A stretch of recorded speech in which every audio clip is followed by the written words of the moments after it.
Hello, guys. Hello, everybody. It's Sunday evening, the Sunday podcast show. And this is an opportunity for me to just have a laid back conversation with people that decide to call in or with you guys in the live chat and have a nice conversation about cricket, about life, about everything that's going on in our lives. It's a community at the end of the day. And that's what the Sunday podcast is all about. It's an opportunity for us to talk and just have a conversation and for me to have a conversation about different things that I've been witnessing and different topics that I've been thinking about. And obviously, there's a lot of things to reflect on recently within South African cricket. So there's a lot for me to talk about. I mean, I can go on for a very long time just speaking about various topics. So I guess that's what we're going to be doing on today's show, and that's exactly what we're going to be talking about. Is I know I've given a main headline, and it's a thought that I've been thinking of for quite some time.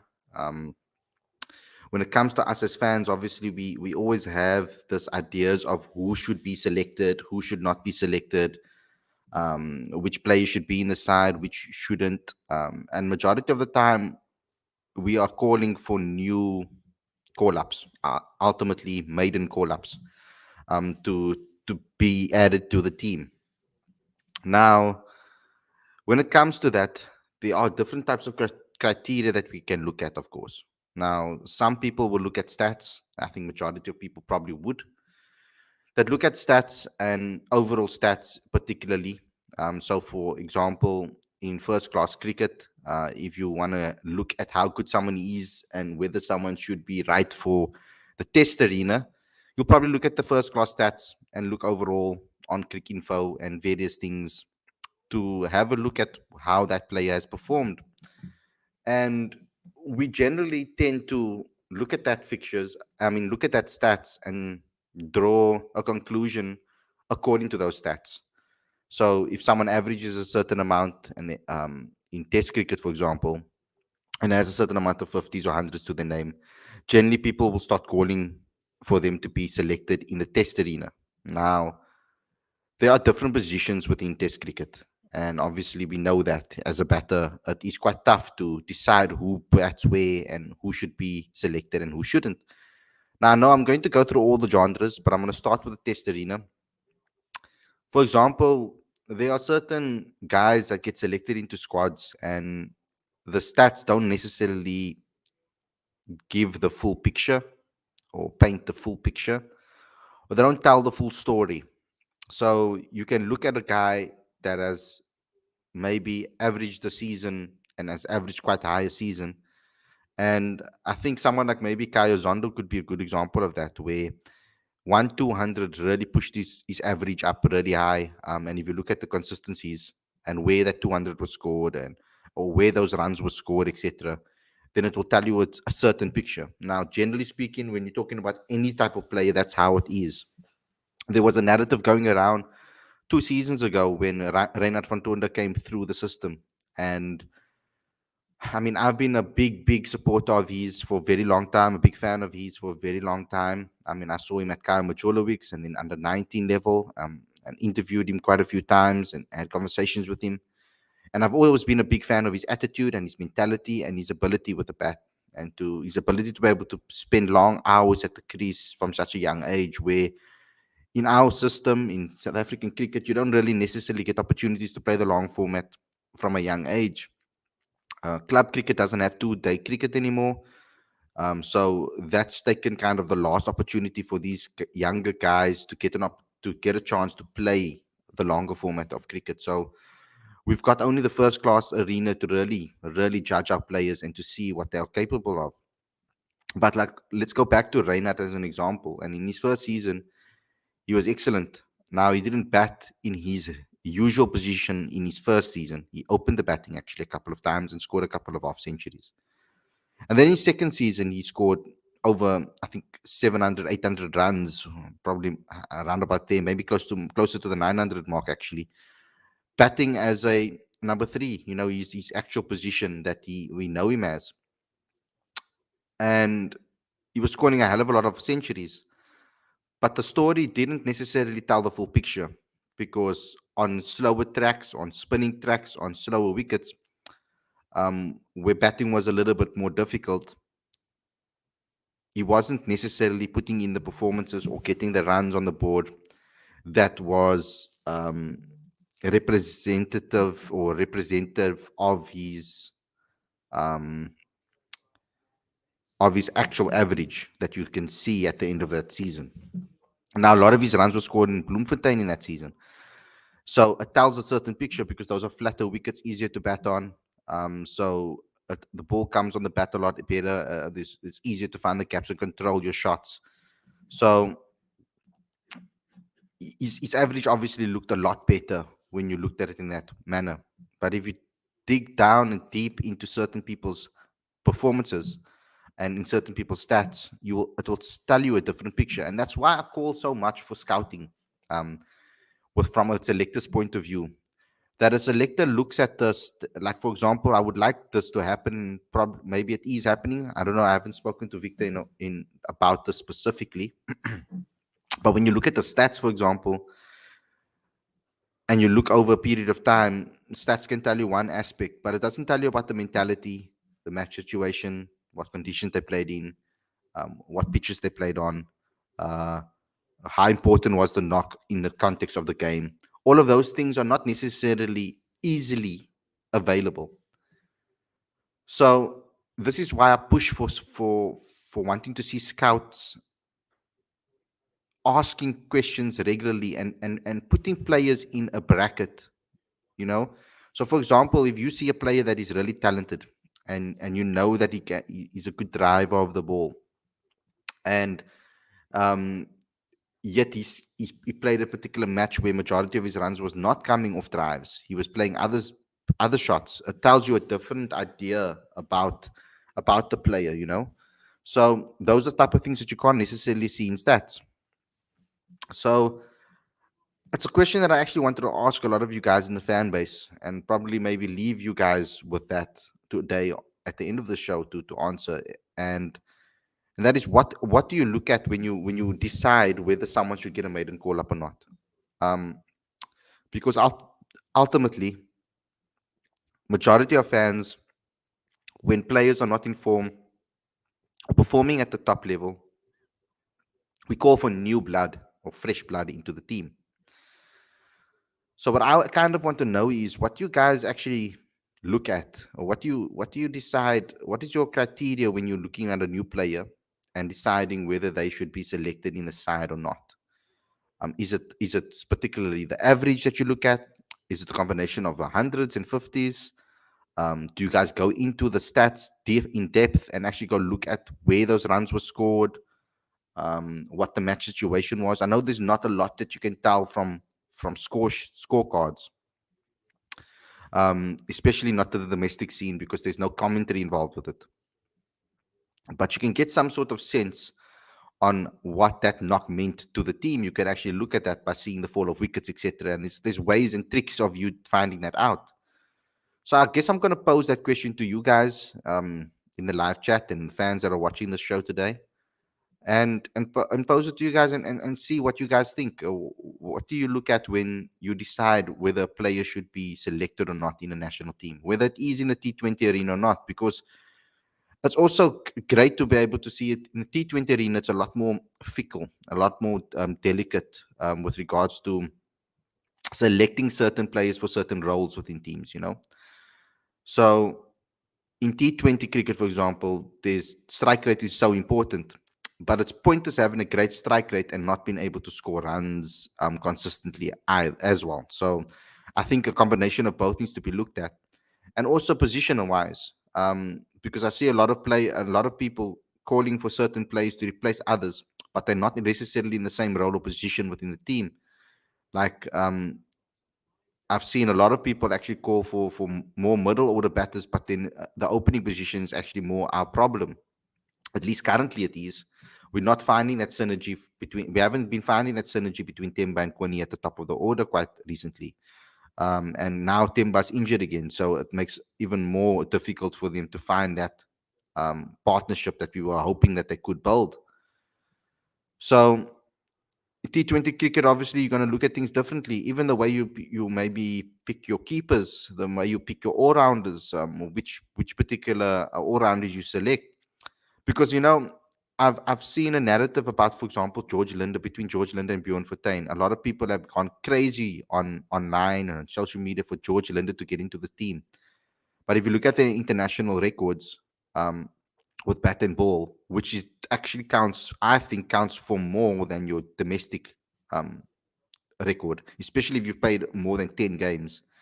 Their records are almost identical, both bat and ball. So between the two of them, um, I feel also Bjorn maybe adds something different to what George does. I think the Bjorn, I think, is more up for taking challenges that could put him under pressure. And like, for example, opening the bowling and doing it successfully for all the teams that he plays for. So I would like to actually know what you guys think when it comes to this, because for me in 4-day cricket particularly, which is, I think, is a much harder, red ball cricket is a lot harder to find your next generation of players, because there's so many aspects and involved with regards to deciding who's the next person to step up in that in the test arena, because test cricket is tough. I mean, you can be how talented, it doesn't matter how talented you are, you're going to it's going to be a struggle for you. Majority for majority of batters coming into the system will struggle. It won't be an easy task.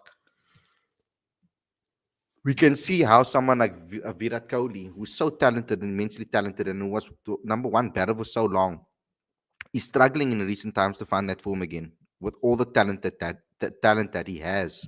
So Test cricket is crazy. It's crazy difficult. It's difficult to be able to keep consistency, all of those things. And also, when I've noticed in 4-day cricket as well, when I look at the domestic scene, a lot of the times players would have a great season, and then they'll not follow it up with an equally good season or better. A lot of them will dip in the second season, and then third season kind of come back again, or sometimes even fourth. I've noticed the pattern with a lot of domestic 4-day guys, that they don't keep consistency over a couple of years. It's if you look at it, it's maybe every second season that they perform.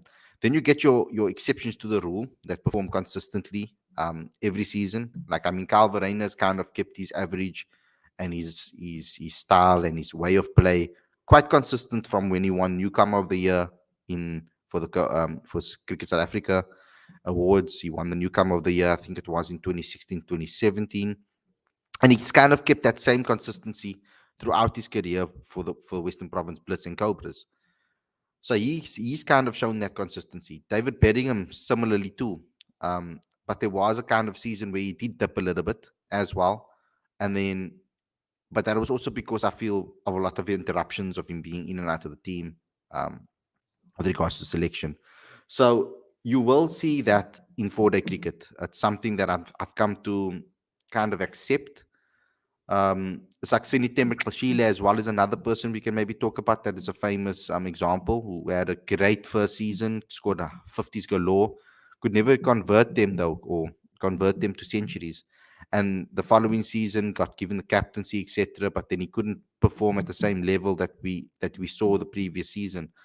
Actually, that was a season before he got the captaincy. Actually, I'm lying. So the season after, he struggled a little bit. So I would like to hear what you guys have to say in the live chat and see what you guys have think about it. I mean, we're watching some great cricket currently. I'm also watching the India game. I'm watching India play and watching them bat. It looks like, I think that South Africa's gonna really struggle against England, especially with the ball moving the way it has off the seam as well as in the air. I mean, Ben Stokes is even getting some movement, and the angles that he's bowling is quite dangerous. So South Africa's really going to struggle. I mean, we're going to need guys to play these Pujara type of innings for South Africa specifically, because we have a lot of those type of players. So we're probably going to have to dig in and really be patient. And I hope they're watching this series and watching this test match. I mean, because it will really give them an indication of how to be patient and how to go about playing on these wickets. But let's get into the live chat to see what some of you guys have to say today. Vian Libber deserves a proper opportunities in the Proteas setup, man. Libber consistently doing good in domestic arena, but selectors are continuously ignoring Libber. Yes, you see, for Vian Libber, it's a tough one. There are a lot of people in his role, in his position, within the Proteas setup currently, particularly in that opening slot, if that's where he's going to play, because he decided to move from the Lions to the Warriors, and it's really given him a lot of opportunities to play with freedom under Robbie P. So he's a really different player now. And he's taken the responsibility of batting higher up. So I think it was like his first season, you actually have full season actually batting at the top of the order for actual franchise team. So I would really like to see Vian Lubbe in certain setups, particularly in the one day arena where we're struggling. We might as well try a couple of things now. I know it's the World Cup is around the corner, but I mean the current unit of of players that we've been selecting haven't been really doing the job for us. So would it really harm us if we try a number someone like Vian Lubbe maybe at the number 3 position? I mean, I would like that if we. I think that suits him perfectly because he also has a bowling option. It's an extra bowling option. I think he's actually the perfect replacement, you could say, or backup for Aiden Markram in T20 cricket, even. I think because I think he's a batter that bowls a little. That and at a time he was really focused on his bowling and really doing excellent with his bowling. So I think he could be a top order batter that can bowl too. But it's a, but but it's up to the selectors to see if they think the same thing. You know, they will probably maybe see something different to what I'm seeing. Um, Michael Joseph saying Bro Jadeja as a batter has so much better batting stats than Timber, as thrice the amount of hundreds as Timber, and Ashwin has 5 times the amount of hundreds as Timber. Shouldn't Timber raise his level? He should raise his level. I mean, I've been speaking about it for a while now, and Timber has a conversion problem in every single format that he plays. In T20 cricket, he struggles to get past the 30, 40s to 50s. In the one day internationals, he also struggles to get consistent hundreds and 50s. And in the test arena, again, he gets a lot of 50s, but can't convert. So it comes across to me like he has a conversion problem. Finding a way on how to get past that hurdle, you know? I mean, we've had some conversations with certain people on the channel where they spoke about thinking beyond the milestone, you know, not thinking only to the hundreds. And also we saw, I think it was Ashwell Prince speaking about it on one of the shows on Supersport as well. Think beyond 100. You don't think 100, you think 150, you think 200. And if you get 100, then that's a great then you're not disappointed as well because if you go out on 100 as well, at least you got the century. But if you think and you focus, it takes the pressure off you to think about that milestone. Thinking beyond the milestone takes that pressure off you in your mind. So maybe something like that, some sort of technique that Timber needs, because he does have a conversion problem. There's been so many times that he's been out in 70s and 80s and even 90s and not converting those scores to hundreds. And I feel that South Africa will be a completely different force if Femba can start doing that. But he's running out of time. He's getting older by the day. It's not like he's still a youngster in the team. I mean, he's a senior player, and I maintain the same standards and my same mentality when it comes to my judgment on players. I mean, if a player is a senior player and getting older and in his 30s, I feel that they need to perform consistently. I mean, their game is supposed to be at their peak. They're supposed to understand the game fully. What are they still learning about? So for me, I would rather give that learning opportunity to a younger player. And it happens the same in domestic cricket. If there's a young player that's doing exceptionally well and even better than some people that are struggling within the first team, bring them through. If you're not going to play them, at least put them in a training setup. Let them bat in the nets. Let them get used to being in a first team environment so that they can get that experience. I don't see the harm in that because as a coach, you should be planning for the future. You shouldn't be thinking 1 year contract. Even if you signed a 1 year contract, you should be thinking beyond that. Because otherwise, I mean, what's the point? I mean, the point of it is to build something special that can be maintained for years to come, not only for one season. So I hope that thinking processes come in. And with Enoch as the DOC, he's the systems guy that thinks ahead. I'm hoping that he puts some structures in place so that we can start thinking about the future earlier. We can start identifying these young talents because I mean, Deva Brevis is a young talent we should be investing our time in. Whether he plays first team games for the Proteas or just is within the setup regularly, going to the nets, playing with these guys, that has to at least happen minimum. Like if he's available, let him tour with the Proteas. Let him get involved with the team environment, understanding those players. So when he does get to eventually earn his call up, then he fits in like a glove. It doesn't necessarily have. It doesn't need to be a teething in period. You can go straight into it, and you can feel comfortable within the setup. Sorry, I moved away from actually what your comment was.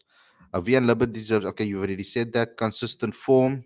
Marwan Kriel says yes. Consistency is key, and yet cricket is the hardest sport to be consistent in, particularly as a batter. Um, it's so tough. I mean, to get a fifth average, a positive average of 50 and above is difficult. You fail more than you succeed in cricket, so it makes it very difficult. It's a very mental game. It's very, very focused on the mental side of things. So you need to find that synergy. You need to find that understanding. You need to find that consistency, of course. But I promise you, there's a lot more in. There's a lot more in things than just looking at stats. For example, there's a lot more to it than just looking at stats. Werner's joined me right now. Welcome to the show, brother. At least there's no load shedding my side. I don't know about you. No load I'm shedding. I'm all right Midnight. for now. Yeah, I've got midnight load shedding tonight till 2 a.m. or was it 2 a.m. till 4 a.m. something like that. I think mine's at Um, about 10, so I can finally come on here. yeah, that's awesome. Yeah, so I'm kind of basically talking about the topic right now. And just talking about criteria because I was thinking about it on the weekend. I was chatting to a coach and having a big discussion of air, obviously, off the record about selection and how you think how they think about selections and what do fans think about when when they select or decide, because obviously they don't have the final decision, but at least when you people are very bold on social media and bold in live chats, etc., to say or in the comment section on who should be the next person that gets selected. So you being as a fan, Werner, when you think of a player and you suggest a player for the Proteas for maiden Proteas call up, what is your criteria when you look at it? Is it I'm assuming that with you it's a lot more there's a lot more detail involved than just the ordinary fan who just looks at maybe the stats.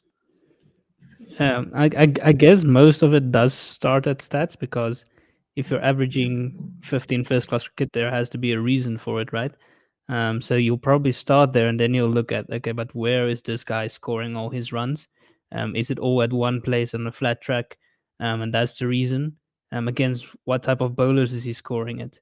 Is he struggling against moving ball of a moving pitch? Is he struggling against spinners on a slow pitch in PE? Or is he scoring all around? Somebody like a Ryan Rickleton, he's averaging 50, and it's doubly good because he's averaging that while his home base is at the Wanderers, where the ball moves around a lot, and he scored hundreds away from home. But then you compare it to Reinhard van Tonder, who's made a lot of runs, but it's generally been at Bloemfontein, no hundreds out of that. So I think that's the way to look at it. You look at specifically where this guy has made his runs, Mm, against which type of bowlers has he been able to score against every type of bowler on every type of pitch around the country. And if he like ticks both all of those boxes and he has a high average, then I say he's good to go. And that's why I'd like to see Ryan Rickleton get a more extended run in the test team. Like now he's made a debut for Northamptonshire and he scored 100 on debut, which is not something that happens a lot. So it's good to see, and do feel he does have the quality to continue with that. mhm. Yeah, I mean, I guess this is also an opportunity on this show and this platform to educate some of the fans as well on how to do so. Like I've spoken about it quite often. Like there's an app called or a website called Click Archive who used to be brilliant at separating the scores. So, for example, in first class cricket for a large period of time, semi-pro cricket was included in your first class stats, and semi-pro cricket is 3-day cricket, which is a lot easier than 4-day cricket. Some may say. And also your batting averages will be skyrocketed because of that, because there'll be a lot of not outs, because there's a lot of draws that happen in 3-day cricket. So there's your average obviously gets boosted a bit. But if you look at it a little, like for example, a good example is Temba Bavuma's average. If you look at his average for the Lions and you look at his average for first class cricket as a whole, there's a significant difference between the two. His semi-pro stats actually pulls him down as a batter when they look at it. And I know for a fact that selectors and the selection panel and the selectors, they look at the stats for 4-day cricket alone. They separated. They get given the stats as diverse as that, whereas we don't necessarily have access to that because I mean, Cricket Archive is a paid website. You know, you have to pay per month to actually go there. So not a lot of people are going to sign up to that.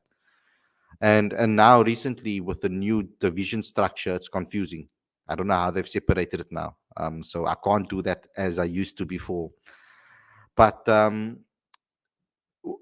you made an excellent point about conditions because, for example, Kai Zondo was a good example to look at with that 200. And even Andile Peklekwayo, if you look at his list A stats, that 100 that he scored obviously pushed his average up ridiculously. Um, so you need to also look at regular scores. Like I like to look at the player's match list and look at the scores that he scored over a period of time. So maybe over 10 matches, 15 matches, and see how many 50s has he scored. Is it consistent? Like for example, you'll start to see batters that will be consistent, maybe score consecutive scores. Like Aiden in List A cricket for a period of time was doing that. It didn't matter where he played, whether it was Newlands, whether it was at the Wanderers, whether it was at Pretoria, it didn't matter. He scored hundreds everywhere and he was looking on fire and he was bullying everybody. But yet then he comes to international cricket and for some reason in one day cricket, he struggled. And I know, yes, his first debut and all of that type of things, shortly after his debut, he was actually the captain of the one day team. So that obviously put a lot of pressure on him too. But it was a little bit concerning that he couldn't necessarily show the same caliber that he showed. And he was the most consistent one day player at the time, you know. So it's difficult and tough to pick and choose because we can look at a good season. Like Reina Fontour is a very good example. Like you said, Bloemfontein is a pitch, is a flat track. It's a place where a lot of players really do well. And sometimes throughout the season, your stats can really be skyrocketed. I know he scored a 60 at Durban, I think, one season, and that showed a little bit of signs of it. But it's in the coast that you really want him to see him score. You know, you want to see how he performs on tracks that are a little bit slower. Maybe there's a little bit movement, etc. Um, but I'm looking at the general fan, and I think majority it starts with stats probably. I don't think they get to see the layers that we see as supporters or as journalists even that go to the games and get to see certain things. You know, like when I spoke about the Rassie van der Dussen, for example, when I was having a conversation with him at Boland Park and he scored a century that day. Nobody knows that day he got stung by a bee and he was he went off and he got cured before and then he said no, I want to continue, even though the doctor said maybe you shouldn't play, maybe you should retire, and he said no, I want to play, and then he went on to score 100. So those are small little things that you don't really pick up on stats, you know, that shows resilience, that shows a certain aspect of players. And that's why I've been calling for the personal development plans to be a little bit more on other aspects of the game too. I would almost like to say, like, I don't know what the word is and what the name is for it, but I would almost like to see like a report from the coach to speak about other aspects of the game. How did this person train? How did he handle certain pressures within net sessions? Um, how did he? What was his mentality before he went out to bat and scored that 100, whatever he scored?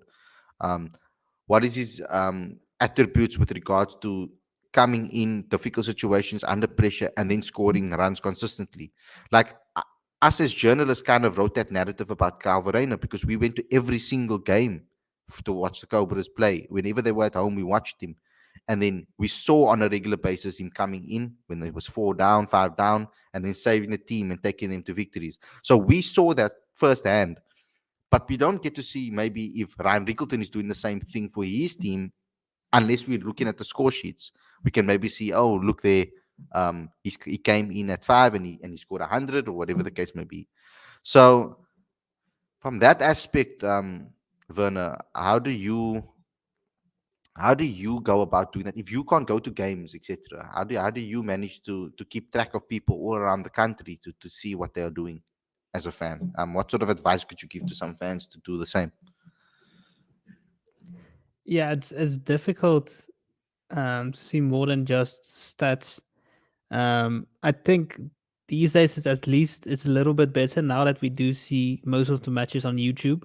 on SuperSports YouTube page. Now at least you can go in, you can go back through the stream. Even you could, if you couldn't see through the day, you can go back and look at some of the shots that the player played. You can look at, okay, what was the pitch moving around, so you can get more of a feel for how the conditions were and how that would influence a batting innings in particular. So I think that does help a bit if you can go back on and watch some of the YouTube footage. Go through Twitter. Some people sometimes upload highlights. I sometimes upload some highlights, short highlight packages of batters or so, or bowlers, depending on something good that happened in the day. Then you can get more of an idea than just looking at the stats. You see, okay, well, this guy played some proper shots. He played against, let's say, the Lions attack that had Duan Olivir and Susana Magala and Luther Supabla and um, whoever who was Cody Youssef, who was moving the ball around, for example. And then you know, okay, well, this is a proper innings. This isn't just an easy Bloemfontein 100 that most people will get if they get their eye in, type of thing. So that's probably the way I would go. Maybe see what other people are saying that are at the ground watching, because sometimes you do get some journalists who are at the grounds and they say, okay, well, I saw this innings firsthand and this was an exceptional innings because this and this and this, and that gives you a good indication of where the player is at. And maybe look at the player's season as a whole, and just Mm, look at, okay, well, this guy made 100, so he needs to be called up to the Proteas. Look at how did he go with, in the rest of the season. How did he go at the different venues? Did he score 100 in Supersport Park and the Wanderers, but he struggled big time down at St George's and in Durban and sometimes Cape Town. So it's probably good to get a big context of how it's going. But I'd say try and look past the stats. If you can, try and get some footage of how the player was batting or bowling. mm. Very, very good point. And with bowlers too, because like for example, the Lions. I mean, they had such a great bowling attack. So certain bowlers just looked exceptional. Because as a group and as a unit, they were bowling so well on tracks that actually suited them. You know, I mean, I look at a guy like Sibs Makanya, for example. Suraj just mentioned him in the comments now. Makanya was put under a lot of pressure by being made the captain of the team, and then he had one of his best seasons ever in domestic cricket. That tells a lot about person's character. Being given the captaincy at the Titans is a big, big, big move. It's a big thing for someone to take over the captaincy and still perform. Where on the contrary, for example, for Zubair Hamza, who performed really excellently in 3 seasons in a row, and then he was made captain and he struggled in his main format, which is probably his first class cricket format. But then he started showing his signs in the T20s and in the one days, and showing signs there of excellent ability, etc. So yeah, it's interesting to see and interesting to look at, because also when you look at a youngster, they could be amazing against under 19s, for example, smacking them all around. And then coming to first class cricket, they might struggle with that adjustment. I'm looking at Daniel Smith right now, who's a very talented opening batter. He's someone that has taken quite well to the first class arena. Whereas on the opposite end, Jonathan Bird has really struggled to find his feet. A lot of injuries. He's struggling to find his feet in consistency. The same type of buzz was around them in their separate seasons. Daniel Smith obviously being a lot younger than John O'Bird, and certain players take to first class arena a lot easier. For you personally, Werner, do you prefer a youngster to first play first class cricket, or do you rather prefer them to play maybe one of the other format, their best format first, maybe before they get um, into SAA teams and for the Proteas, etc. Yeah, it's a difficult one. I think you really get a good idea for where a player and a batter in particular is in first class cricket, because that's where you will get tested the most. Yeah, so especially a batter to see that this guy can bat a long innings usually takes a good technique and a good head on his shoulders, and he has to show a lot of patience. So it's a tough one if you look at specific formats only. But I'd say first class cricket is probably the way to go still. with the ball moving around or turning more, and the bowlers are a lot more in the game than they are in T20s and ODIs. It's a lot tougher for batters, so that's where you can see the real metal of the batters. So of course, if you're picking a T20 side to play for SAA, you're not going to pick a necessarily a guy who's done good in first class cricket. You're still going to look at how did this guy do in T20s. But if you select ODI side and this guy's only played a couple of List A games, he's looked okay, but he's had a stellar first class season. You might be willing to take a gamble on him because you've seen the quality that he has, and based on the way he's approached his game. So there is some consideration for cross format picking, but I think something like T20s, which is almost like an entirely different type of format and approach you need, you probably go for a guy who's done well in T20s domestically.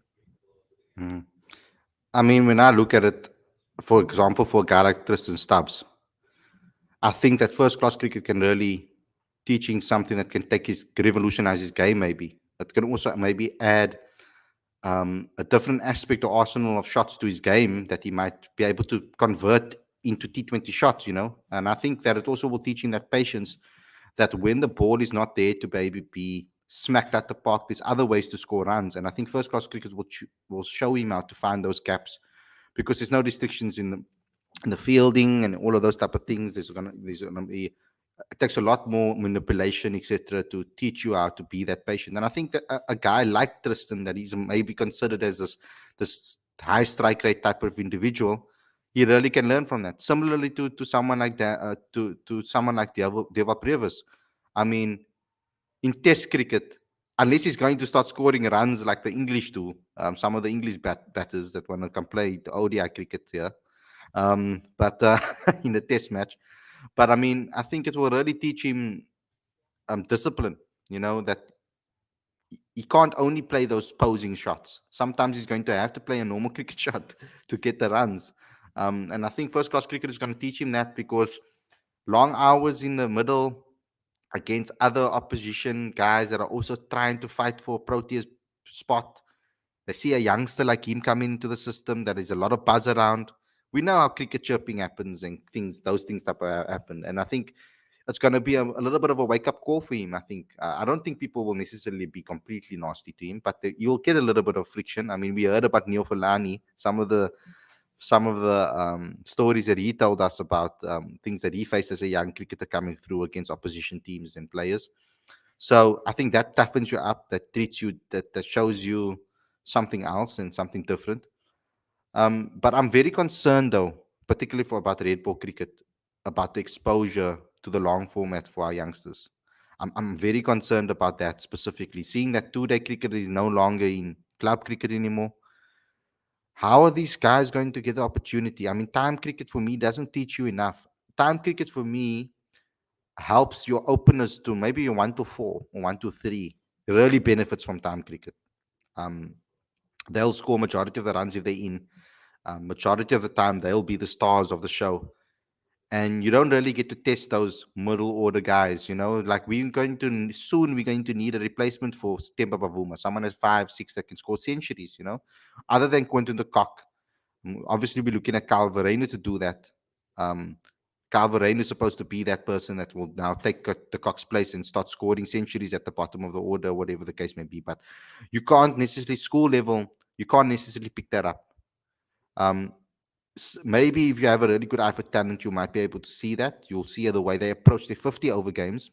I heard, obviously, Shukri Conrad spoke to us about or spoke to me about it and said, at least there's still enough overs in 50 over cricket for a player to build an innings. We see that with regards to Yanaman Malan. That's how he's approaching his one-day games. He's building innings, batting deep, batting long.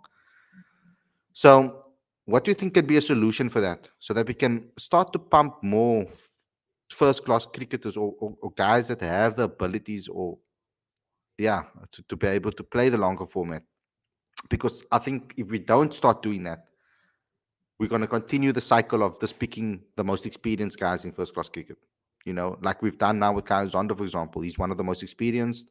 He's one of the most highest run scorers in our history. So from a stats perspective, it all makes sense. He got a good season last season. But I don't think they went into detail with looking at his stats specifically, where he scored runs, what he's been doing, and how he's been consistent over the last 3 4 years, because he hasn't really been. So it is something that I want to talk about. And what's your thoughts on that when you think about that? Have you had conversations with others about that, and about how what have they said? I haven't really, and I don't have a good answer, to be honest. I'm not sure what the approach will be to getting guys test ready necessarily, apart from getting them into first class cricket. So it's good to see the youngsters coming in. So I'd like to see Daniel Smith getting plenty of opportunity. Jonathan Bird. It's good to see them coming in. So I'd love to see a lot more youngsters getting that opportunity to play the Red Bull game. We do know that Deerwold has a full contract now with the Titans, and we've seen somebody like a Jordan Harman now move down to, I believe he's going to play at the Warriors. So that'll help the Warriors a lot to have another youngster who can bat very well, because the Red Bull game is a different format and they've struggled in the long format at the Warriors. Well, they've done very well in the T20s. They've really struggled in the longer format. And I think Jordan Hammond is a great acquisition. And that's now opened up a slot for Deerwold to try and get into that Red Bull side. So it is important for them to get those opportunities. In terms of getting ready, yeah, it's a difficult one. You, the only thing you can do is perform, right? You perform as well you can with the opportunities presented. So if you Mm, finally get the breakthrough, because you work still try and work your way up, right? You'd play in the second team, basically the Colts team, or whatever you'd like to call it, the 3 day type of team, and then work your way into the main side just by pure performances. Pile up so much runs that you just cannot be ignored, or take so much wickets that you cannot be ignored. And then when you get that opportunity, you need to make it count. But that's when it's important that they get backed as well. It's not mm, like this guy has now scored. Sorry, he scored 600 runs for the Colts team, and he's gotten his opportunity. Now he's made a duck in his first game, and in the second innings, he was run out for 12, and now we mm, don't play him again. This guy needs to be given a proper opportunity to show what he can do.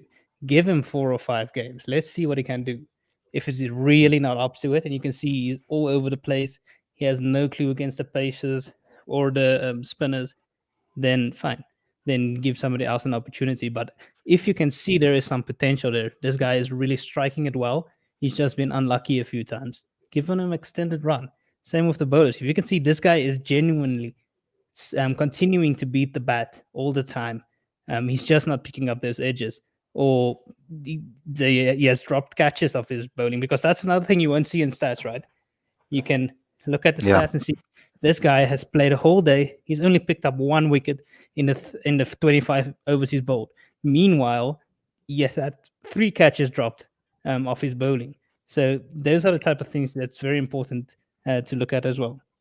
yeah. And I hope that those stats are being fed to the selectors. I bloody hope so, because we hope that they are, because every single team has a stats person that sits up and tallies certain things. So I hope that those stats are being communicated with, because I want to see that synergy. I want to see that synergy from the top to the bottom, to domestic cricket, etc. Because yeah, we're going to have some issues. And also, we have a Division 2 now, and we know that the standard might not be the same as the Division 1. But what does a Division 2 player really necessarily have to do to be in contention? Should we be looking at guys in the Division 2 too? Because you hear certain stories of guys that played second team, and then all of a sudden they made it into the first team, for Western Province, but they played second team for a long time, and then all of a sudden they get picked for the Proteas, or they do well, or whatever the case may be, or they might not have been domestic first team cricketers all the time. They might have been playing in Division 2. Should we be giving more exposure to those guys too? Because I feel that there are some guys there, that were really talented as long format cricketers from as long as I can remember, that are sitting over there putting on runs there, but not getting recognition for it. Because I think a lot of our first, if you're not able to play all three formats, it's going to be very difficult for franchise at Division 1 to really pick you up. I think a lot of franchises are going to be looking at guys that can play all three formats rather than just specialist one. So or maybe some of them majority of our test players maybe lying in the division two, hidden away. Yeah, that is a possibility. Yeah, so it's again difficult. It's going to come down to how are your performances then at Division Two? Is it good enough so that you will get recognized and picked up by Division One team? Because you won't get into the Proteas if you're currently playing for Northern Cape or you're playing for KwaZulu Natal Inlands. It's just not going to happen. But if you do well enough against well in a season, then you might get picked up by one of these Division One teams, and then if you perform there, then you might start coming into get contention. Like Evan Jones being picked up by the Lions now after he's had a good the second division season, that type of thing. And now, if he now goes and performs similarly for the Lions, then suddenly people will really start talking about him. And I guess that's the only real way that they can do that. Somebody like who captained SWD, it was Jock. Who was it John again? Duplessis. John Duplessis, yes. Duplessis. So somebody like him looks fantastic, right? And you look at how he did in a T20 knockout, and you think, "What, this guy is class."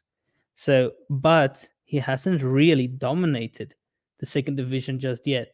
But if he does, he might get picked up again by one of the Division One sides, and then he can show there what he can do. So it's important that they do that, and I think getting picked up by Division One sides is a tough thing. But if you just put in performances that they simply can't ignore, or more importantly, they have a slot open in their side that they need to fill. Like the Lions side of last season, they didn't have any real spinners in their side that could turn the ball. Or in the long format game, they had Bjorn Fortuin, but he is a very good limited overs format bowler, but he doesn't pick up massive amounts of wickets in 4-day cricket. So there is a gap there that if you're a leg spinner or you're a guy that can turn the ball a lot and pick up a lot of wickets, then you might just be caught up to the Lions. So you need to be really going for it. Or if you see that this team is really struggling with batting depth because they don't have any all rounders, but you're a good batsman who is all right with bowling, you need to suddenly shift your mindset to say, the only way I am going to get into that team is if I start working on my bowling and really stepping up in that department. And if you can then show that you can suddenly add this dimension to your playing, so you're still scoring a lot of runs, but suddenly you're picking up key wickets in the team as well. That puts you into contention.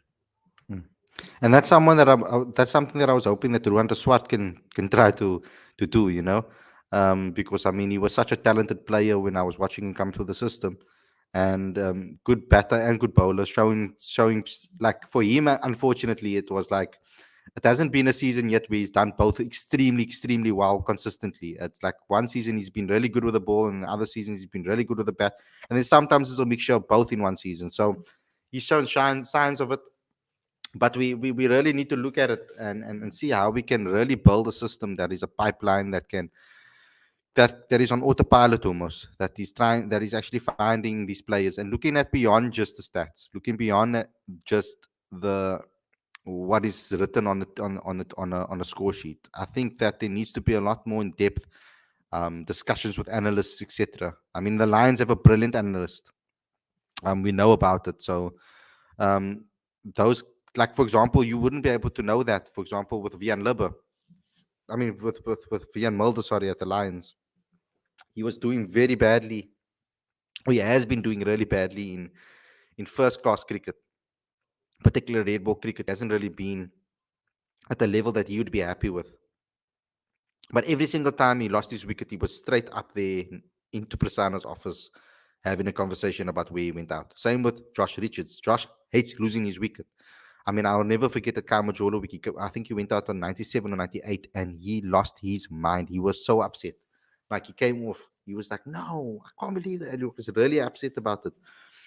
And that just says something That's something else that you don't know. Whereas other guys lose their wicket and they're just chilled. They walk off the field. They're like, ah, whatever. Like it's like it tells a different story completely about people's mentality. Yeah, I mean, I'm seeing Siraj again mentioned Delano Putgita, for example. Another thing, another person that has never shied away from that pressure or from that challenge. Even when there was a time when Michael Pretorius himself and Dwayne Pretorius were all fighting for the same positions in the team, and he still remained humble and calm and he wanted to be and open to education. And when the opportunities come around, he doesn't complain. He doesn't run to the media and complain about it. He just turns it on, performs, and puts his head down and continues working. Hopefully, it pays off, for him. Many other players too. I mean, Rassi van der Dussen, he never complained about the fact that he wasn't getting selected. He put down his head, continued scoring runs, never let it phase him. And I think I would like to see that a lot more with a lot of our youngsters. I don't want them to get um, to feel like they've been let down. You know, like I'm someone like Dayan Khalim. I know it was very unfair what happened to him. For example, winning Titans Player of the Year, and then all of a sudden, the following season, you don't even get into a team. It's tough. Um, and to keep those people motivated and to keep them um, up for the challenge and continuously, consistently performing, and especially when you're an all-rounder, when both disciplines matter. Because, for example, another one, if I look at it and analyze it, Jason Smith was in and out of the Cobras team, was obviously left out because of Rory Kleinveld and Vernon Philander's continuous selection in the team because they had no choice but to do so, especially with Vernon Philander being contracted at the time.